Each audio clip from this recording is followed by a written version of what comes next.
Hi, just a quick one today. Handheld, I think, because there's lots to look at. This is a gas bottle that we started yesterday. Not too much to say about it, but the blue paint is burned off now. I had a massive blazing fire around it. You couldn't see the bottle for it. Of course, I made sure all the fumes were out of it first. Do go ahead and watch part 1 if you haven't seen it, actually, because that is important. But anyway, the blue paint has come off, and now I remember from the last time someone I know did this, there's this white paint stuff underneath it, and this is serious paint, so piling the sawdust on, I hope, is going to bring the temperature right up and get that off. It is looking black in places, so that's a good sign, I think. Also, and I had no choice really, I've been clearing out in here a bit. You can see it's terrible practice really. About the back sort of 18 inches of my lathe is completely cluttered and there's not room to swing a cat there. Well, I'm not a cat swinger, but I do need a bit more space than that. So, well, I started clearing junk out and a lot of it went on the fire you've just seen. And also down on the floor, this is incredibly deep. I had no idea how deep the shavings had got on the floor.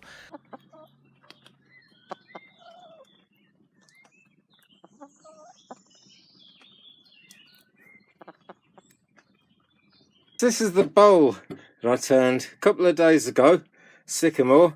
It was very white at the time I turned it, but now the patches of wetness are starting to show through as it dries out. I rather wish I'd made it a little bit less deep. I may see if I can mount it and do something with that, but now it's started, very gently started to oval. I don't know, it doesn't really look oval, does it, as I look down on it, but it scrunches up across this way and this way, across the grain basically, as it dries out, and along the grain. Doesn't shrink anything like as much, so you get a kind of an oval shape, and that is just beginning to happen now. So the hole in the middle underneath isn't going to be as round as I really want for safety. But not to worry, I was over at the Turners today and got yet another present of the same kind of thing, but it's always nice to have something different. It's just a different piece of sycamore. It's in a proper good plastic bag actually as well. Thought that was quite important. And I couldn't get it out of the bag and talk at the same time, but here it is. It's out now. The Turner's marked this on it, and he's drawn with a compass onto the original square piece that he cut from the main log. This sycamore log is absolutely beautiful. He's getting some wonderful large pieces out of it.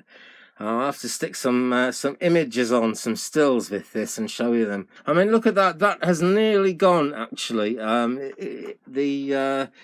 About another inch before this cut was made, when it was another inch wider, that was very pronounced. There's hardly anything left of it now, and this has virtually disappeared.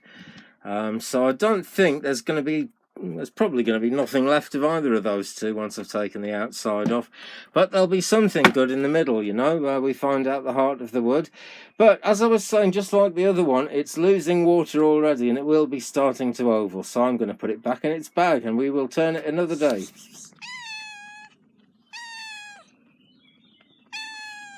What are you after, huh? You've been fed. You've been wormed as well, haven't you?